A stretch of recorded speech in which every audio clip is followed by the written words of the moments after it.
तो हाय, स्वागत है आपका सुषमा चौधरी ब्लॉग में। जी हाँ, मैं आई हूँ आपके साथ कुछ गपशप, कुछ बातें करने।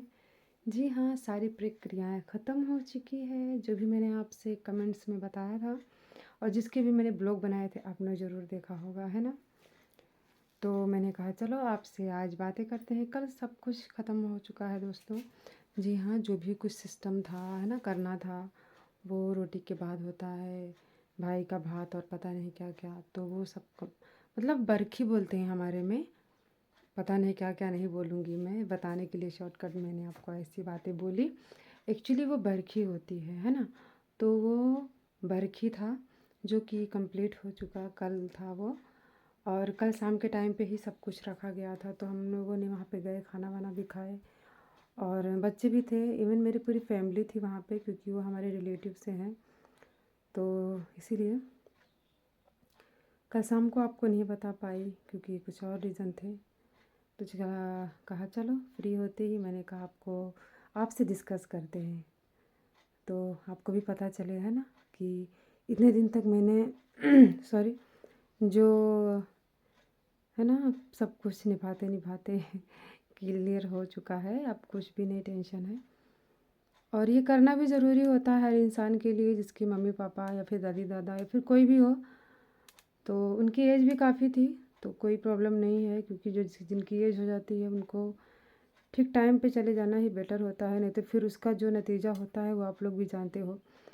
फैमिली मेम्बर्स कितना भी रोए, कितना भी कुछ भी कहें, लेकिन जब वो टाइम आता है तो वो खुद उनका करना नहीं चाहते हैं। ये मैंने देखा है और ये खुद मेरे घर में भी हुआ है। सो ऐसा नहीं करना चाहिए, माँ हो, बाप हो या फिर कोई भी हो। अगर आपके फैमिली में कोई है ऐसा, तो आपको उनको इग्नोर नहीं करना चाहिए, क्योंकि वो सिस्टम है ना, इन फ्यूचर हो सकता है वो किसी ना किसी को ना लेकर आप पे ही लागू हो जाए। मैं ऐसा कह नहीं रही हूँ, मैंने सिर्फ एक बात कही है, आप बुरा मत मानिएगा।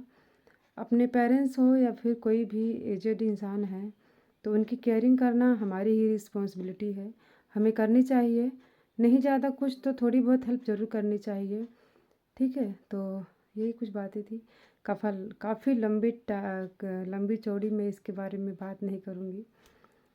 तो ये सारी प्रॉब्लम थी, ये सारी सिस्टम थी जो फॉलो हो चुकी हैं और सब कुछ क्लियर हो चुका है। कल है संडे, आज है सैटरडे, तो फ्राइडे तक ही सब कुछ था। जी हाँ फ्रेंड्स, मैं आपसे एक बातें शेयर करने वाली हूँ, ठीक है। और मुझे बताइएगा कि क्या वो मुझे करना चाहिए या फिर नहीं करना चाहिए। मैंने किसी से सुना कि मुझे 16 सोमवार का व्रत रखना चाहिए, है ना। एक शुभ और अच्छी बात है ये, है ना। तो इस टाइम पे मेरी फैमिली मेम्बर्स में कोई ऑफ हो चुका है, आपको भी ये पता है ये सारी बातें। तो मैं आपसे यही पूछना चाहती हूँ, क्या मुझे फास्ट रहना चाहिए। इवन हमारे में कहते हैं ना कि 1 साल कोई भी काम करना ठीक नहीं है।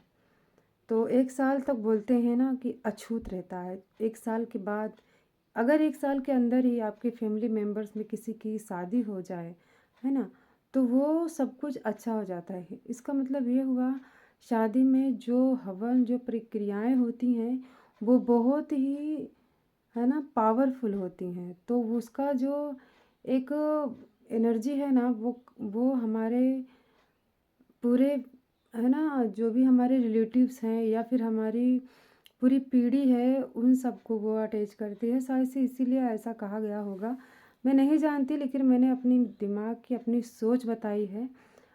तो उन सारी चीज़ों को अगर फॉलो हो जाएगी ना, तो कहते हैं कि ये चीज़ें हम कर सकते हैं, यानी कि कोई भी शुभ काम हम कर सकते हैं। तो मुझे आप यही बताइएगा, क्या मुझे फास्ट रहना चाहिए। मैं इंतज़ार करूँगी आप लोगों का कमेंट में कि आप लोग मुझे क्या कह रहे हो, और कोशिश करूँगी मैं लाइव आने की। हो नहीं पाता है ऐसा, क्योंकि काफ़ी यहाँ वहाँ मैं फंसी होती हूँ और रात को मुझे इतनी अच्छी नींद आती है ना गाइस, कि मुझे कुछ याद ही नहीं रहता क्योंकि मैं दिन भर में थकी रहती हूँ, प्लस मेरे 2 बच्चे हैं, बहुत ही हैरान करते हैं। फिर इन सबको, है ना, झेलते झेलते मुझे खुद को बहुत नींद आती है। और पूरा घर का काम जैसे ही फाइनल होता है ना, मैं जो बिस्तरे पे गई तो मुझे नींद आने लगती है और इवन मैं लाइव भी आती हूँ ना, तो फिर मेरी आँखें बुझी-बुझी सी रहती हैं। सो इसीलिए मैंने कहा आपसे पूछते हैं, कमेंट्स में बताइएगा मुझे कि मुझे क्या करना चाहिए। और मुझे पता नहीं क्यों ऐसा लग रहा है ना कि मैं 16 सोमवार फास्ट रखूँ। काफ़ी टाइम से सोच रही थी मैं सावन का सोमवार भी फास्ट रहती हूँ। मुझे बहुत ही अच्छा लगता है, बहुत ही उत्सुकता से मैं रहती हूँ। जी हाँ, मुझे बहुत पसंद है। पहले नहीं थी मैं, मुझे इतना कुछ नहीं मालूम था। जब भी मैं यहाँ पे आई, मेरी जेठानी है, वो रहती हैं, तो उनका ही देखकर मुझे काफ़ी एक्साइटेड थी मैं रहने के लिए, सो मैंने स्टार्ट किया और मुझे बहुत अच्छा लगता है ये फास्ट रहना। तभी से ही मैंने सोचा था कि मैं 16 सोमवार का व्रत रखूँगी, बट नहीं हो पा रहा था। सो जब मैंने सोचा था ना कि इस महीने में जो फर्स्ट मंडे पड़ता है ना, उस टाइम पे मैं रहूँगी, लेकिन ऐसा नहीं हो पाया क्योंकि सोचा हुआ होता नहीं है, शायद इसीलिए कहते हैं। उसके पहले ही वो मेरी जो दादी माँ थी, सॉरी दादी माँ नहीं कह सकते, सासू माँ ही कह सकते हैं, क्योंकि वो सासू माँ की ही कुछ तो लगती थी। उनको हम है ना मैया मैया करके बुलाते थे।